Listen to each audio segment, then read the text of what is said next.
टिडवाना तहसील में आज पंचायत चुनाव 3 तारीख को होने जा रहे हैं। प्रत्याशी जो उम्मीदवार हैं वो अपनी जीत का दावा कर रहे हैं। कोई विकास के नाम चुनाव लड़ रहा है, विकास के नाम से चुनाव लड़ा जा रहा है। लेकिन मावा गांव में आए हैं, मावा गांव में जो प्रत्याशी है वो अपना जीत का दावा कर रहे हैं। नागौर जिले में जो 3 तारीख को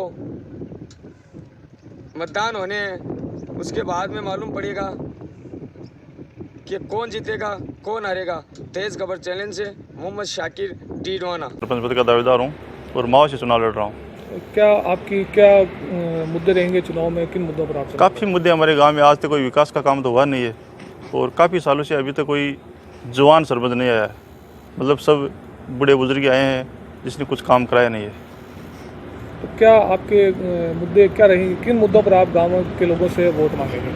गांव में काफ़ी काम पड़े हैं, जैसे गांव में बालिका स्कूल की आवश्यकता है बच्चियों के लिए, और स्कूल में रिक्त पद पड़े हैं उनको भरवाने का काम मैं करूँगा। जैसे विज्ञान फैकल्टी नहीं है हमारे गांव में, उसको खुलवाऊँगा। गांव में पीएससी अभी कर्मोन्नत हुई है, उसको जल्दी से जल्दी मैं चालू कराऊँगा।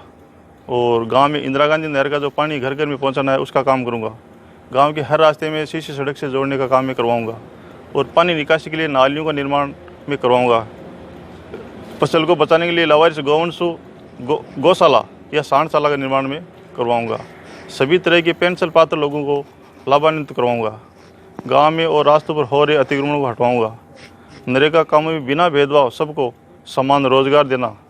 गांव के बड़े मुद्दे समस्याओं के समाधान हेतु विधायक, सांसद, जिला कलेक्टर से मिलकर समाधान करवाऊँगा। पंचायत में लोगों बच्चों के लिए पार्क बनवाऊँगा। गांव में अधिकाधिक पौधारोपण कर गांव को हरा भरा कराऊँगा। ये मेरे मेन मुद्दे हैं जो मैं करवाना चाहता हूँ। गांव में जैसे खेल ग्राउंड की एक समस्या रहती है, युवा जो हैं वो सेना भर्ती के लिए जाना चाहते हैं लेकिन उनको जगह नहीं मिल पाती, उनके लिए क्या करेंगे? बिल्कुल उनका काम सबसे पहले करवाऊँगा मैं।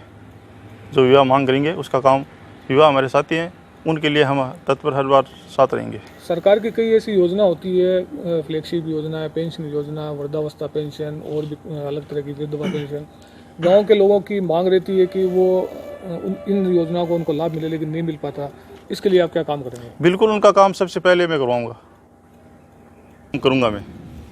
जो मेरे पे आरोप कुछ लगा रहे हैं लोग, बोलते हैं ये जातिवाद का जहर घोल रहे हैं, ये बोलते हैं ये हिंदू है, ये मुस्लिम है, लेकिन मैंने आज तक ऐसी कोई विचारधारा मेरे मन में नहीं ली है और न मैं कभी लेऊँगा। अगर मैं जातिवाद की भावना रखता तो मैंने परचेज करके मस्जिद का प्लॉट मैंने दान किया है।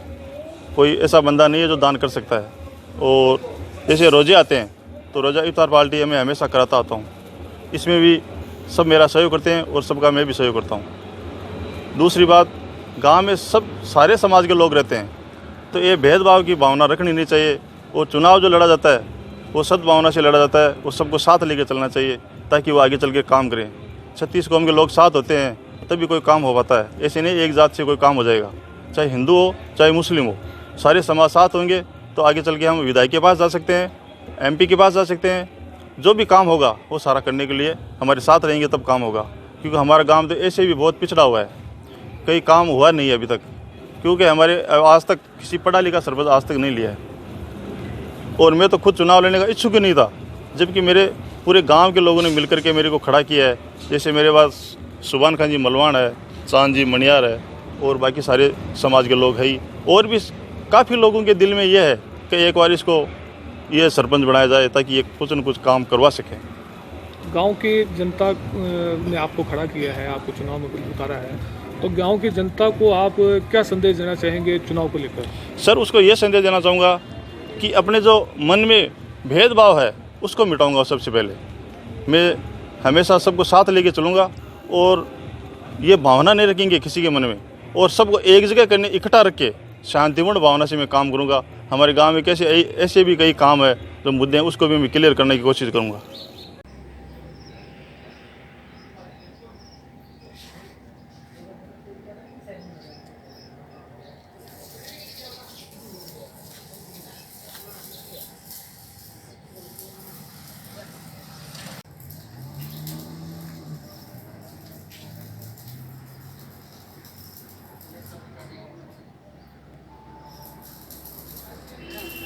तो सरपंच पद के लिए तैयार किया है, तो मैं गांव वालों से ये अपील करना चाहता हूं कि 3 तारीख को जब वोटिंग हो तो शांति से करवाए, किसी तरह की ये जातिवाद या बदमाशी ना हो और सब प्यार मोहब्बत के साथ में रह के मतदान दें। मैं तो यही सोच रहा हूँ कि गोपीराम जैसा पहले कभी सरपंच आया नहीं है, आगे का तो कुछ कह नहीं सकते हैं, लेकिन आज तक इसके मुकाबले में कोई ऐसा कोई कैंडिडेट नहीं आया है।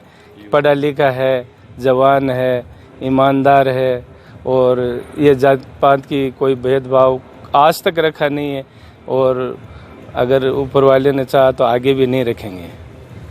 हमारे इस चैनल को ज़्यादा से ज़्यादा सब्सक्राइब करें, लाइक करें और सब लोगों के साथ शेयर करें।